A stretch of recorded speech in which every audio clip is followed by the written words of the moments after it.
ઉંમર પ્રમાણે કેટલા ડગલા ચાલવું જોઈએ તે પણ જાણવું જરૂરી છે અને તે પ્રમાણે જ આપણે ચાલવું જોઈએ। નમસ્કાર દર્શક મિત્રો, ખબર છે .com હું માલવિકા આપનું સ્વાગત કરું છું। મિત્રો, આમ તો તમે ઘણીવાર સાંભળ્યું હશે કે ચાલવાના અનેક ફાયદા છે। ચાલવાથી આપણા સ્વાસ્થ્યને અનેક રીતે ફાયદો મળે છે, પરંતુ શું તમે જાણો છો કે ઉંમર પ્રમાણે કેટલા ડગલા ચાલવું જોઈએ તે પણ જાણવું જરૂરી છે અને તે પ્રમાણે જ આપણે ચાલવું જોઈએ। તો આજે આપણે અહીં વાત કરીશું કે આપણે ઉંમર પ્રમાણે કેટલા ડગલા ચાલવું જોઈએ કે જેથી આપણને ફાયદો થાય। રોજ સવારે ચાલવાથી આપણા શરીરને સ્વસ્થ અને રોગમુક્ત રાખી શકાય છે।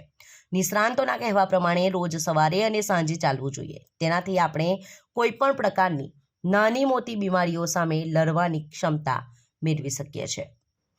પરંતુ ઉંમર પ્રમાણે કેટલા ડગલા ચાલવું જોઈએ તે પણ જાણવું જરૂરી છે।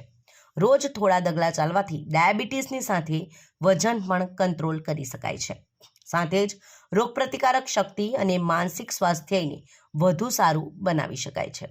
રોજની 30થી 40 મિનિટ ચાલવાથી તમારા શરીરમાંથી વધારાની કેલરી ઘટી શકે છે।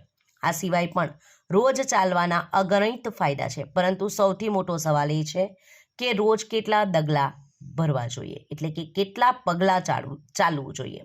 ડેઇલી વોકિંગ એક્સપર્ટ્સનું કહેવું છે કે સારા સ્વાસ્થ્ય માટે દરેક વ્યક્તિએ દરરોજ 5થી 7 કિલોમીટર ચાલવું જોઈએ, એટલે કે 10,000 પગલાં લેવા જોઈએ। 5 થી 10 વર્ષના બાળકોને દરરોજ 10,000થી 15,000 પગથિયાં ચાલવાની ભલામણ કરવામાં આવે છે। દૈનિક 12,000 પગલાં ચાલવાથી 11થી 40 વર્ષની વયના લોકો માટે પણ સ્વાસ્થ્ય માટે ફાયદાકારક સાબિત થશે। દૈનિક વોક એક વ્યક્તિએ 40 વર્ષની ઉંમરે 11,000 પગલાં, 50 વર્ષની ઉંમરે 10,000 પગલાં અને 60 વર્ષની ઉંમરે 8,000 પગલાં ભરવા જોઈએ। નોંધ: જો તમને સ્વાસ્થ્ય સંબંધિત સમસ્યાઓ હોય તો ડૉક્ટરની સલાહ મુજબ ચાલવાનું પ્લાન કરો। આમ આ રીતે અહીં જણાવ્યું તે પ્રમાણે ઉંમર પ્રમાણે તમે જો ચાલશો તો તમારા સ્વાસ્થ્યને ખરેખર ફાયદો થશે।